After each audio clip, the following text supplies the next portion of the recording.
Bismillahirrahmanirrahim. Assalamualaikum warahmatullahi wabarakatuh. Halo guys, perkenalkan nama saya Asma Husna, jurusan Kesehatan Masyarakat, Fakultas Kedokteran dan Ilmu Kesehatan.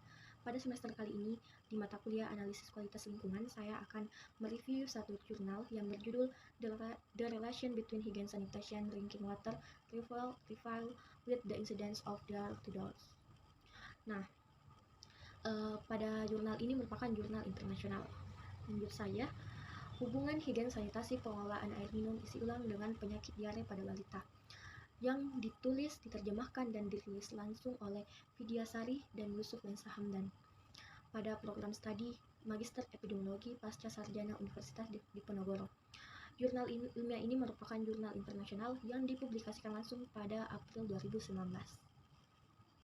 Next, pendahuluan. Penyakit diare masih merupakan masalah kesehatan masyarakat sampai saat ini. Penyakit ini juga sebagai penyakit utama dehidrasi pada bayi dan anak di negara berkembang.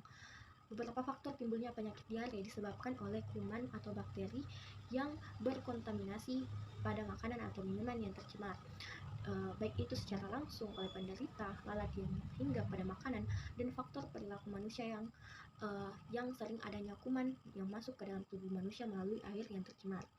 Adapun rumusan masalah pada penelitian kali ini yaitu untuk mengetahui hubungan higien sanitasi air minum isi ulang dengan penyakit diare pada balita.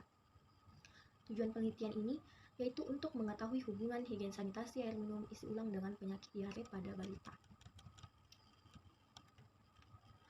Pada jurnal ini, hasil pemeriksaan total bakteri coliform 2-17% 100 ml sampel dari kandungan Escherichia coli berkisar 100 ml sampel.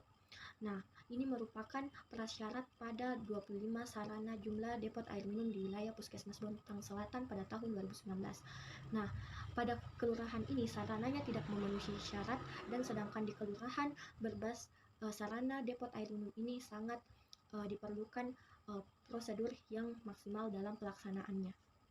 Ada metode penelitian. Nah, jenis penelitian ini merupakan survei analitik di mana melakukan pendekatan cross-sectional. Nah, penelitian ini dilaksanakan di wilayah kerja Puskesmas Bontang Selatan di Kelurahan Berbas Pantai, dan waktu pelaksanaan penelitian pada bulan Juni sampai dengan Oktober tahun 2019. Proses pengambilan sampel dilakukan secara random di Kelurahan Berbas tahun 2019. Nah, berdasarkan hasil pemeriksaan mikrobiologis pada tahun 2019, di sini dapat mengambil perhitungan sampel sebagai berikut dengan menggunakan rumus. Nah, di mana N ini merupakan besar sampel. Nah, N ini merupakan jumlah sarananya sampel.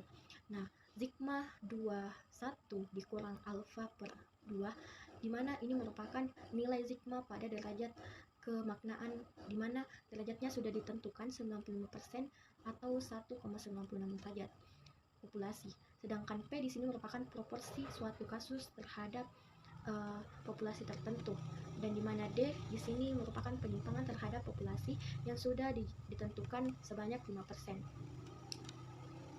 Ya, saya akan membahas hasil dan pembahasan.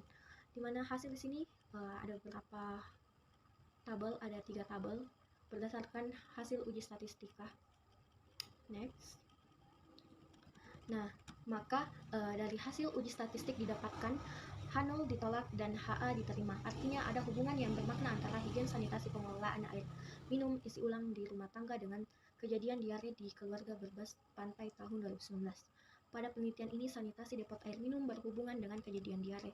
Hal ini kemungkinan disebabkan karena pengelolaan air minum belum memenuhi standar yang ada dengan menggunakan alat serta dilakukan di tempat pengisian yang higienis. Akan tetapi faktanya ternyata depot air minum ini yang kadangkala melakukan pengisian menggunakan selang dan dilakukan pada tempat yang terbuka. Hal ini yang menyebabkan bakteri mudah berkembang di air yang tidak higienis tempatnya. Hasil wawancara yang dilakukan oleh peneliti operator depot air minum, ternyata proses sterilisasi yang meliputi ultraviolet dan ozonisasi belum memenuhi standar. Hal ini mungkin disebabkan karena operator kurang memahami pentingnya waktu efektif sinar ultraviolet dalam membunuh bakteri. Nah, karena di samping tidak tersedia alat pencucian, juga karena mereka beranggapan bahwa galon tersebut dalam kondisi bersih. Pemilihan depot air minum isi ulang juga sebagai resiko sangat membahayakan bagi kesehatan apabila pengolahan air minum isi ulang ini menunjukkan bahwa telah terjadi kontaminasi bakteri yang secara berurgensional yang disebabkan oleh kontaminasi peralatan dan pemeliharaan perawatan pada peralatan tersebut. Selanjutnya, adapun penilaian pada jurnal penelitian. Yang pertama ada kekurangan. Ditinjau dari perilaku higienis, operator depot air minum selama pengisian sebagian besar perilakunya kurang memenuhi syarat.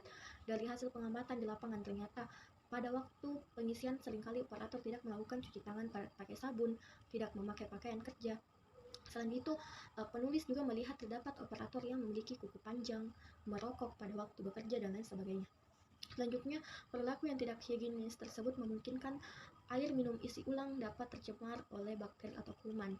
Operator depot air minum ini tampaknya kurang menyadari bahwa mereka dapat menyebabkan kontaminasi pada air jika mereka tidak menjaga kebersihannya. Selanjutnya ada kelebihan. Nah, kelebihan dari jurnal ini, karena jurnal ini melakukan suatu analisis menggunakan hasil uji statistik di mana nilai odds rasio sebesar 11,879 menunjukkan bahwa balita yang mengonsumsi air isi ulang secara langsung beresiko 12 kali lebih besar.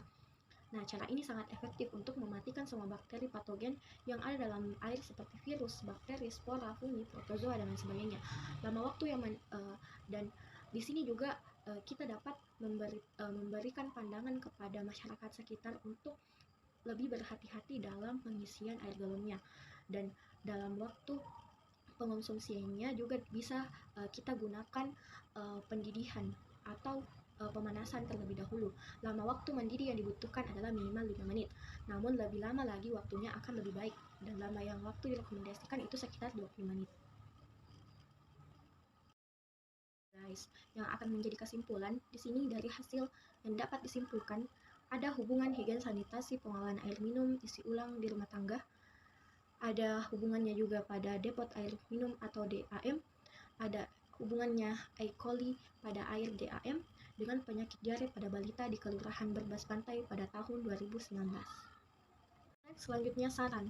Masyarakat sebagai konsumen lebih mencermati air minum yang dikonsumsi dan telah direkomendasikan oleh Dinas Kesehatan atau DAM yang telah berizin pada surat laik sehat dari Dinas Kesehatan. Perlunya menjaga kebersihan sarana penyimpangan air minum, perlunya pencucian setiap galon air minum pelanggan sebelum dilakukan pengisian. Perlunya kebersihan yang prima baik dari tempat dan proses air minum isi ulang dan higien sanitasi operator selama proses pengisian, penyimpanan, dan pengangkutan. Perlunya dari pihak asosiasi DAM lebih menerbitkan DAM yang tidak atau belum berizin untuk segera mengajukan perizinannya di Dinas Kesehatan guna pembinaan dan pemantauan oleh petugas. Perlunya pembinaan higien sanitasi DAM secara rutin oleh puskesmas dan pelatihan bagi pengelola ataupun penanggung jawab sarana depot air minum. Mungkin itu dari saya. Lebih dan kurangnya mohon dimaafkan. Assalamualaikum warahmatullahi wabarakatuh.